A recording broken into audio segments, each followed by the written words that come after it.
Irmãos queridos, que privilégio, que alegria poder nesta noite partilhar com vocês, nesse primeiro momento, a palavra de Deus e tratar um pouco sobre a questão da liderança.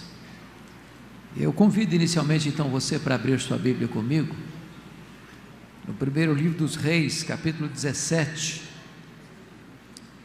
e eu quero ler com vocês, do verso 1 ao verso 10º, 1 Reis 17.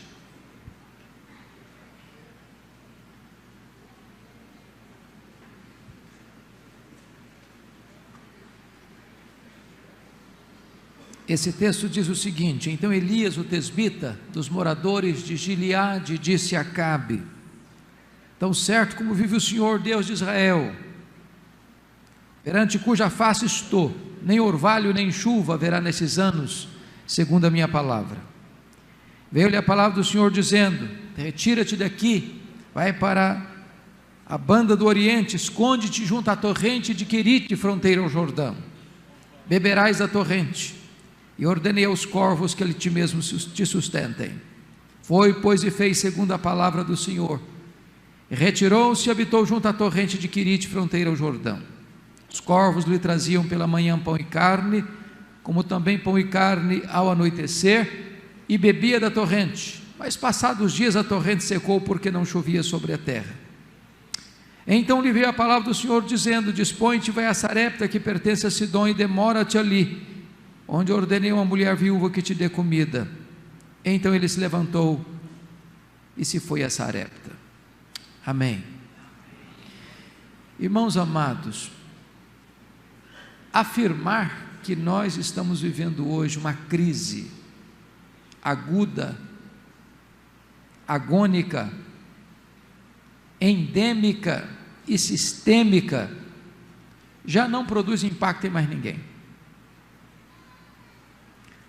A palavra de ordem do Brasil hoje é crise. A agenda, a pauta do dia é crise. Crise na política, crise na economia, crise na família, crise nas instituições, por que não dizer até crise na igreja? E esse texto retrata o papel da liderança num tempo de crise. Vocês se lembram que com a morte do rei Salomão, no ano 931 a.C.,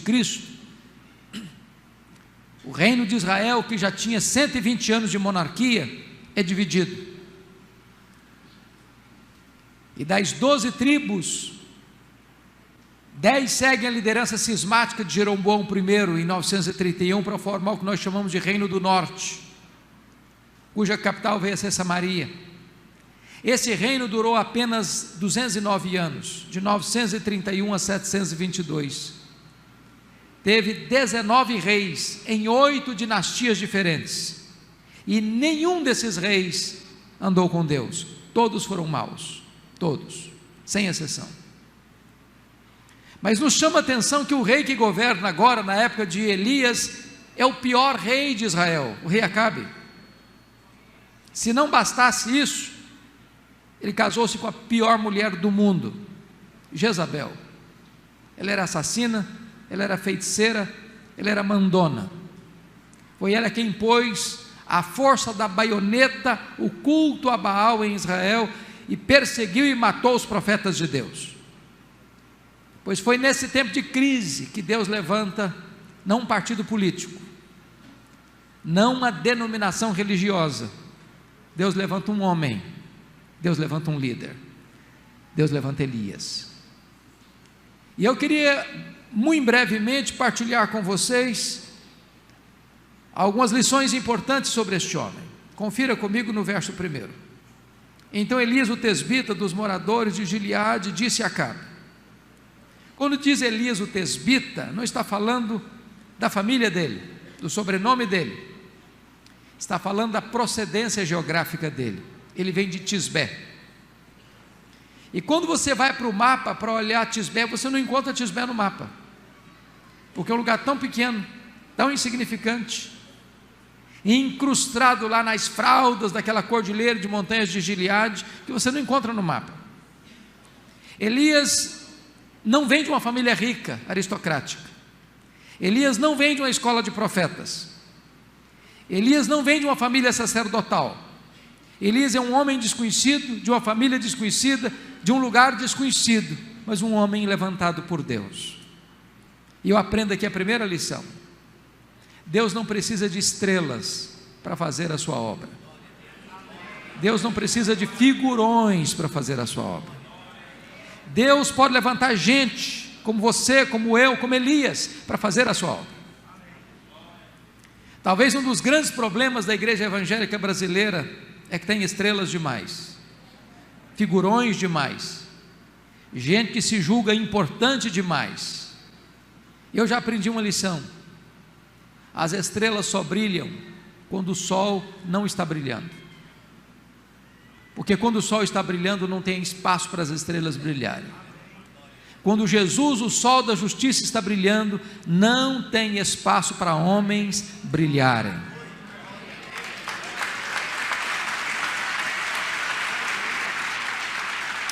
A segunda coisa que eu chamo a sua atenção, ainda no verso 1, está escrito que Elias comparece diante de Acabe. E eu fico impressionado com isso, porque Elias sai do anonimato, começa o ministério dele pregando para o rei no palácio. E muitos de nós vão atravessar o ministério inteiro sem nunca entrar no palácio para pregar para o rei. E a palavra dele é uma palavra de juízo. Não vai chover, nem cair orvalho. Bom, chover chove de vez em quando, cair orvalho cai toda noite. Nem um ordinário, nem um extraordinário vão acontecer. Mas por que ele está dizendo isso? Porque Israel se capitulou a Baal, que era considerado o padroeiro da prosperidade. Se Deus fechasse as comportas dos céus e não caísse chuva, Deus estaria quebrando as pernas de Baal, quebrando a espinha dorsal de Baal, colocando em descrédito aquele ídolo pagão. Mas notem comigo que Elias chega para cá e diz o seguinte: tão certo como vive o Senhor, em cuja presença estou, nem chuva nem orvalho haverá nesses anos, segundo a minha palavra. E a pergunta é: por que ele tem essa certeza? De onde vem a sua garantia? O texto não responde essa pergunta. Mas quando você vai para Tiago 5,17, você lê que Elias orou com instância para não chover, e não choveu. Segunda lição que você conclui: você só pode prevalecer diante dos homens em público quando primeiro você prevalece diante de Deus em secreto. Você só prevalece na pregação quando primeiro você prevalece na oração. Você só pode se levantar vitoriosamente diante dos homens se primeiro você se curva diante de Deus. Elias só apareceu diante do rei porque primeiro ele se prostrou diante do rei dos reis. E aqui está um ponto vital para a igreja, irmãos, para a liderança. Infelizmente, no Brasil e no mundo, nós separamos academia de piedade, nós separamos pregação de oração. Temos às vezes gigantes do saber no púlpito, mas nanicos na vida de oração. Gente que conhece muito a respeito de Deus, mas gente que não tem a intimidade de Deus. Gente que tem muita luz na cabeça, mas não tem fogo nenhum no coração.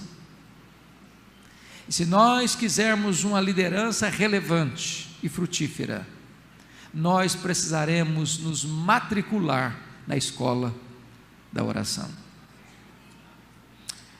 Mas há uma terceira lição que eu quero chamar a sua atenção para a liderança aqui. Veja comigo o verso 2 e 3, que há uma transição, numa espécie de anticlímax, porque está escrito: veio-lhe a palavra do Senhor dizendo, retira-te daqui, vai para a banda do Oriente, esconde-te junto à torrente Querite.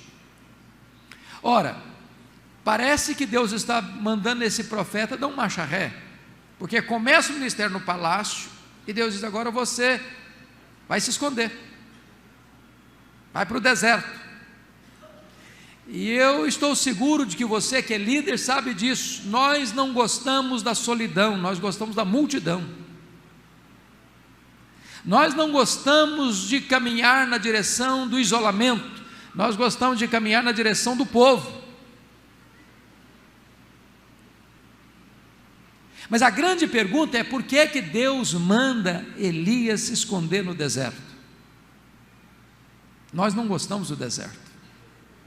O deserto não nos promove, o deserto não nos exalta, o deserto não acende as luzes dos holofotes sobre nós, o deserto apaga as luzes.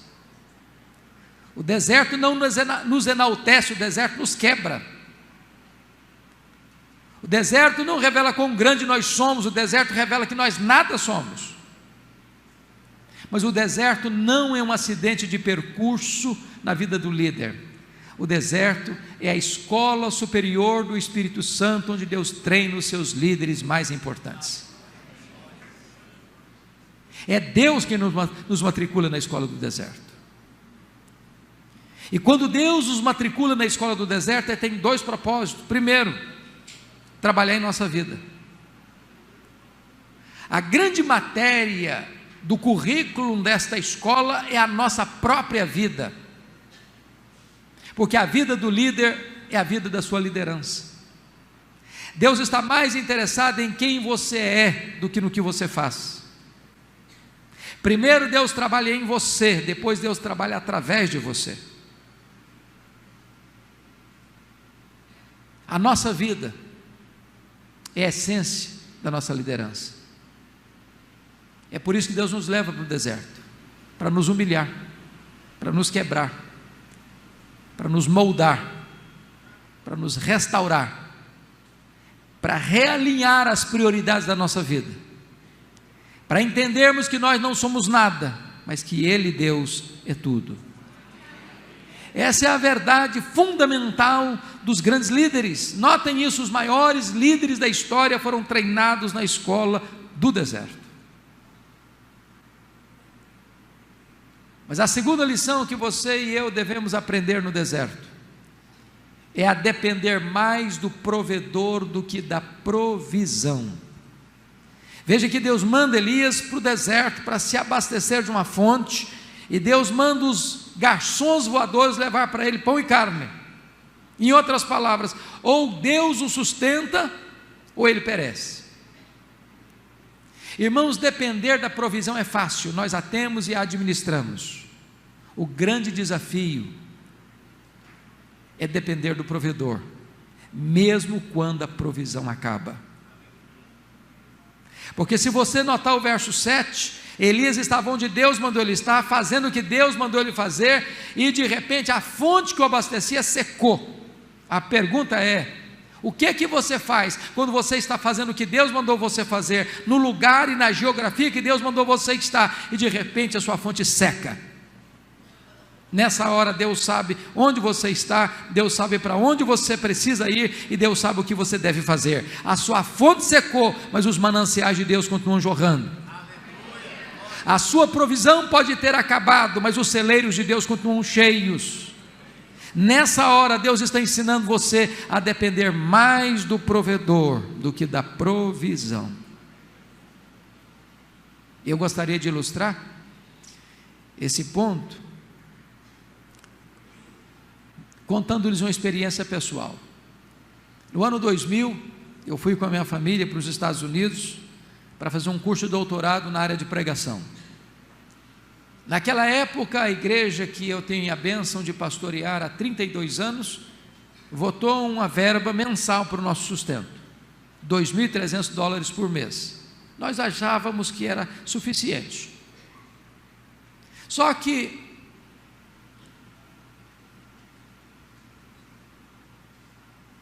eu tinha despesas para deduzir, claro. Primeiro que eu sou dizimista. Então, se eu recebi $2.300 por mês, $230 eu já deixava na tesouraria da igreja. Recebia $2,70. Nós temos uma pessoa que mora conosco há mais de 20 anos, 27 anos. Eu achei que eu não podia desampará-la naquele período. Continuei pagando o saláriozinho dela. Nós saímos, deixamos a nossa casa montada, uma pessoa foi para lá para morar lá, com todas as coisas dentro, com o compromisso de pagar o condomínio do apartamento. Com 5 meses ela teve que ir embora da cidade, tive que pagar o condomínio. O certo é que dos 2.300 eu recebia 1.200, no máximo. Quando eu chego em Jackson, Mississippi, eu tomo algumas surpresas. Primeiro, não tinha transporte público, tive que comprar um carro velho. Segundo, não tinha escola pública para os meus filhos naquele ano, tive que pagar uma escola para eles. E eu e minha esposa trabalhando de madrugada, 4 horas da manhã, limpando a escola toda para ganhar um desconto de $200 na mensalidade.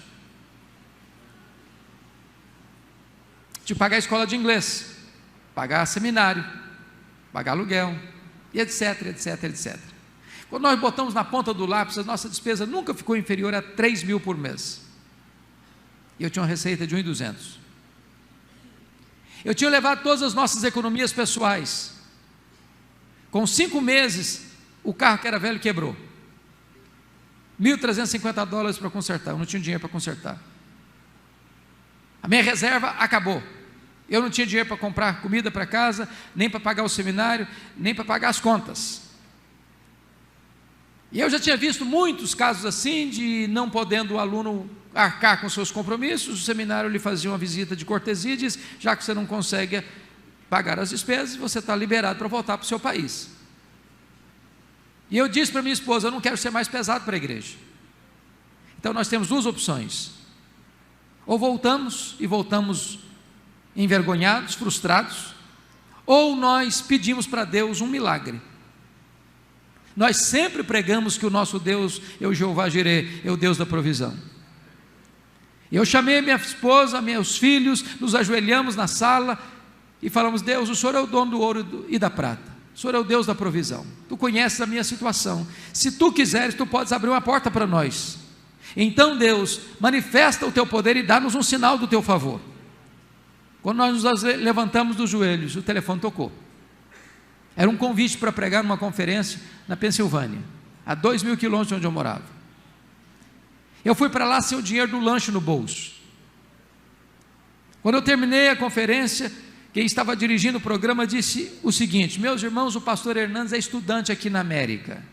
E ele disse: todo estudante é duro. Não sei nem se é profeta para falar um negócio desse. Se alguém quiser ajudá-lo, fique à vontade. Eu saí daquele congresso com $5.500 de oferta. O irmão me procurou depois do culto e disse: eu vou lhe mandar $300 por mês, até você terminar o seu curso. Eu voltei para casa chorando. Tirei o carro da oficina, paguei as contas, fiz compra para casa, sobrou dinheiro. Na semana seguinte, um outro telefonema, um convite para pregar em New Hampshire, a 2.500 quilômetros de onde eu morava. Eu estava pregando meu último sermão, quando veio um presbítero por trás de mim, botou um bilhete na minha Bíblia com os seguintes dizeres: eu não sei o que está acontecendo com você, mas Deus tocou o meu coração, e eu quero lhe mandar $600 por mês, até você terminar o seu curso. Ao final me deram $2.500 de oferta. Para encurtar a conversa, eu fiz 21 viagens a convite para pregar. Em cada lugar que eu ia, Deus fazia um milagre diferente. E eu quero dizer para vocês que a partir dali nunca nos faltou absolutamente nada. No dia que eu vim embora, fui ao banco fechar a conta. Para nossa surpresa, exatamente o valor das nossas economias que nós havíamos levado estava lá no banco. E Deus nos ensinou uma lição: você precisa depender mais do provedor do que da provisão. Quando a sua provisão acaba, Deus está no controle, porque a sua fonte pode secar, mas o manancial de Deus continua jorrando. A sua despensa pode ficar vazia, mas os celeiros de Deus continuam cheios. E eu quero concluir dizendo para vocês que quando chega o verso 8, há uma outra transição na vida dele. Quando Deus disse: veio-lhe a palavra do Senhor dizendo: dispõe-te, vai a Sarepta que pertence a Sidom, e demora-te ali onde ordenei a mulher viúva que te dê comida. E eu fico impressionado com o que Deus está falando aqui, porque o que Deus está dizendo para Elias é o seguinte: meu filho, você acabou o estágio do deserto, agora aperte os cintos, porque eu vou matricular você num estágio mais avançado. Agora eu vou jogar você na fornalha, eu vou jogar você no fogo. Sarepta significa fornalha. E Deus tem um senso de humor, porque Deus está dizendo para eles: vai, porque lá uma mulher viúva vai te sustentar. E ele chega, a mulher que vai sustentar está morrendo de fome.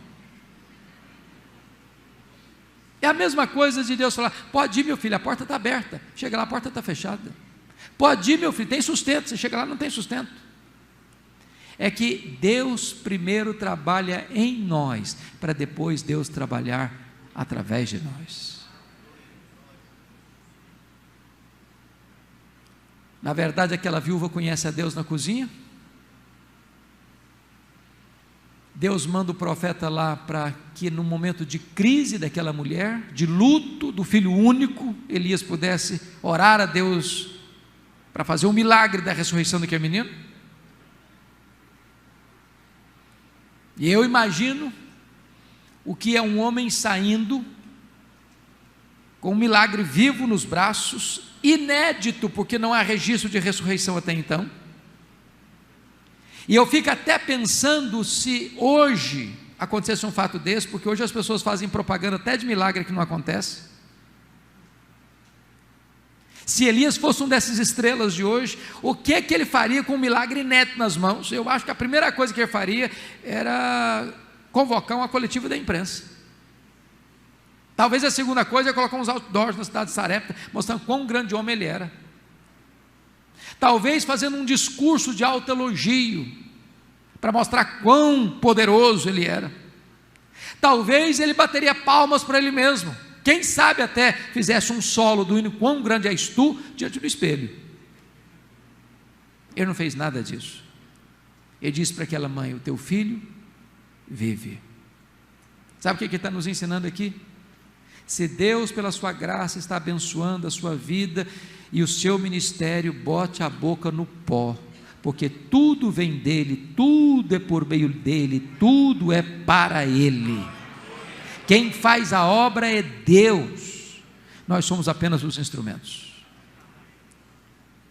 Mas concluo dizendo que quando você honra Deus, Deus honra você. Porque agora, no último verso desse capítulo 17, a mãe que recebe o filho ressuscitado diz para Elias: agora eu sei que tu és homem de Deus e que a palavra do Senhor na tua boca é verdade. A maior necessidade que nós temos hoje, irmãos, é de líderes, homens e mulheres, que possam ser conhecidos como homens de Deus, mulheres de Deus. Alguém em cuja boca a palavra de Deus é verdade. Porque uma coisa é proferir a palavra de Deus, outra coisa é ser boca de Deus. Todos aqui já devem ter ouvido falar, e muitos conheceram o pastor Antônio Elias, saudosa memória. E num congresso de líderes no Brasil, certa feita, alguém faz uma pergunta para ele, teológica, perguntar assim: pastor Antônio Elias, ajuda-nos a entender essa questão de unção. O que é unção? Ele respondeu: muito simples de entender. Unção significa que uns são, outros não são. É só isso. Agora eu sei que a palavra de Deus na sua boca é verdade. Que Deus nos ajude, irmãos, a sermos homens de Deus. Que Deus nos ajude a andar na verdade. Que Deus nos ajude a abrir a boca e que haja virtude do Espírito Santo, para que essa palavra viva e poderosa alcance milhares de corações. Quando Elias foi levado para o céu, trasladado, Eliseu ficou com a capa dele na mão,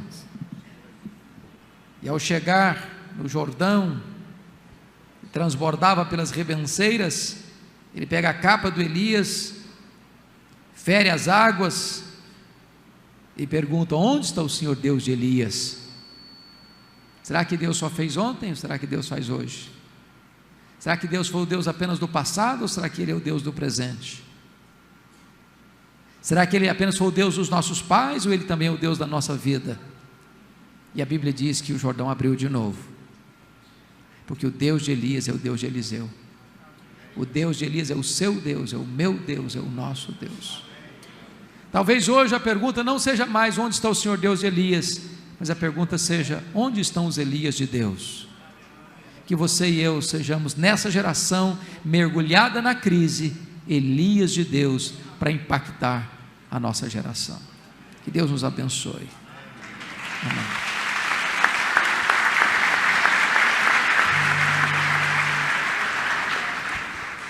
Curve a sua cabeça, feche os seus olhos e tenha a sua conversa com Deus a esse respeito. Muitos estão procurando o Deus de Elias, e você está aqui. Seja um Elias de Deus. Senhor, que Tu abençoes a vida dos Teus filhos, de cada um de nós, que sejamos desafiados por Tua palavra a dependermos mais do provedor do que da provisão, e a dependermos do Senhor. Em nome de Jesus. Amém. Amém. Vamos cantar um louvor agora.